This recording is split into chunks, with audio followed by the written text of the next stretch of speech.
اتحاد الكرة وروي فيتوريا ما زالوا بيعاندوا في النادي الاهلي قبل مباراة السوبر، واقتراح سيء من اتحاد الكرة وروي فيتوريا تم الرد عليه من قبل مجلس اداره النادي الاهلي بالرفض القاطع. مظاهرات وخناقات بالكوم داخل نادي الزمالك من قبل اعضائه والجمعيه العموميه ضد علاء البناني المكلف من قبل وزير الشباب والرياضه الدكتور اشرف صبحي، خلفا لحسن موسى انه يتولى الاداره التنفيذيه او بمعنى اصح رئاسه نادي الزمالك بشكل مؤقت لحين اقامه انتخابات شرعيه في نادي الزمالك. بالامس كانت خناقات بالكوم لدرجه ان علاء البناني عاند جمهور نادي الزمالك واعضاء نادي الزمالك، وطلع نفى ان هو لا اهلاوي ولا زملكاوي. موليكا وكيل اعماله السابق اللي عمال ينكش في جمهور النادي الاهلي علشان يلم فولو، علشان يلفت انتباه جمهور النادي الاهلي، عمال ينشر صور وفيديوهات لجمهور النادي الاهلي وصور لجاكسون موليكا وانه هينضم للنادي الاهلي. في البدايه كده انا حابب اتكلم عن موضوع وازمه اتحاد الكره مع النادي الاهلي والاقتراح السيء اللي اقترحه اتحاد الكره وروي فيتوريا على النادي الاهلي، واللي تم قبوله او تم الرد عليه بالرفض القاطع من قبل مجلس اداره النادي الاهلي. عايزك تتخيل عزيزي الاهلاوي ان روي فيتوريا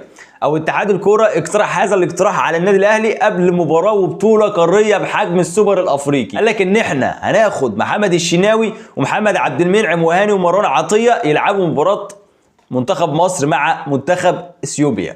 منتخب اثيوبيا مش منتخب فرنسا، مش منتخب الارجنتين. وتحس كده ان اتحاد الكوره وروي فيتوريا عايزين يعملوا ازمه ويخشوا في صدام مع النادي الاهلي، والموضوع مش مستاهل. منتخب مصر هيلعب مباراه مع منتخب اثيوبيا، منتخب ما يحصلش مركز شباب حرفيا. عايزين يعملوا ايه بقى؟ عايزين الاربع لعيبه اللي انا ذكرتهم لك دول، الشناوي وعبد المنعم وهاني ومروان عطيه، يلعبوا مباراه اثيوبيا، وبعد كده يرجع 3 لعيبه من الاربع لعيبه اللي هياخدهم منتخب مصر او روي فيتوريا يلعبوا مباراه السوبر، باستثناء محمد عبد المنعم اللي هيكمل مع منتخب مصر، ولكن الشناوي ومروان عطيه ومحمد هاني هيرجعوا عادي يلعبوا مباراه السوبر. وطبعا الاقتراح ده تم الرد عليه بالرفض القاطع من قبل النادي الاهلي، علشان تعرف ان اتحاد الكره بقياده حازم امام وروي فيتوريا عايزين يعملوا ازمه من غير ازمه. وهثبت لك بالدليل ان الكابتن حازم امام بيعاند في النادي الاهلي وقد ايه هو شغال في اتحاد الكره لصالح نادي الزمالك عن النادي الاهلي. مباراه منتخب اثيوبيا هي مباراه تحصيليه، كده كده منتخب مصر ضمن كرسي في بطوله افريقيا اللي هتتلعب في كوت ديفوار 2024، فهي مباراه ملهاش اي 30 لازمه. احنا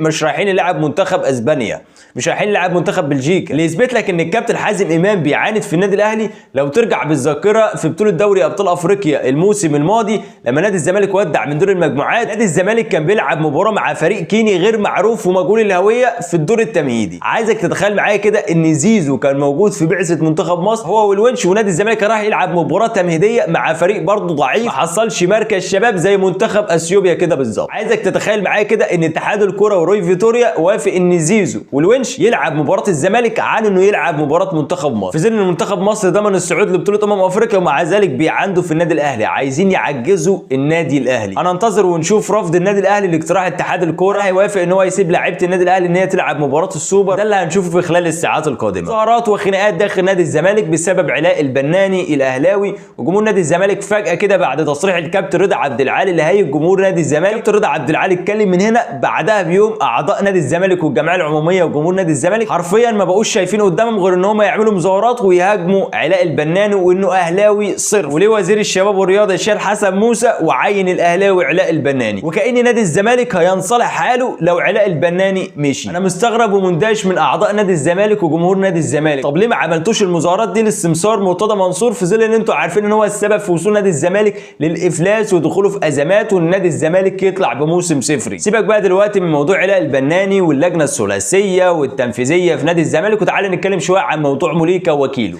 كلنا عارفين ان بالامس وكيل اعمال جاكسون موليكا السابق، ركز معايا، وكيل اعمال جاكسون موليكا السابق اللي طلع يتكلم على اساس ان هو وكيل اعمال موليكا الحالي، وعمال ينشر صور جمهور النادي الاهلي موليكا وانه يروح النادي الاهلي وانه خلاص مضى في النادي الاهلي ومساله وقت، كل غرضه ان هو يلم فولورز مش اكتر. اللاعب نفسه طلع نفى وقال ان هو مش وكيلي، ولكن الوكيل ده مش وكيل اعمال جاكسون موليكا اللي هو عمال يسير ويتعاطف وينكش في جمهور النادي الاهلي، واحد بيلم فولورز مش اكتر. الاخبار الاخيره واللي شبه مؤكده ان موليكا اصبح قريب من النادي اليوناني بشكل كبير جدا، نادي باوك اليوناني، خصوصا بعد رفض النادي الاهلي للعروض المقدمه للاعب نادي بشكتاش التركي. بس كده وبكده يبقى لميت لك الاحداث والموضوعات اللي حدثت في اخر 24 ساعه، سواء مظاهرات وخناقه نادي الزمالك واعضائه موليكا ووكيله، وازمه النادي الاهلي وصدامه مع اتحاد الكره وعناده مع النادي الاهلي. بس كده هننتظر ونشوف ايه اللي هيحصل في الساعات القادمه.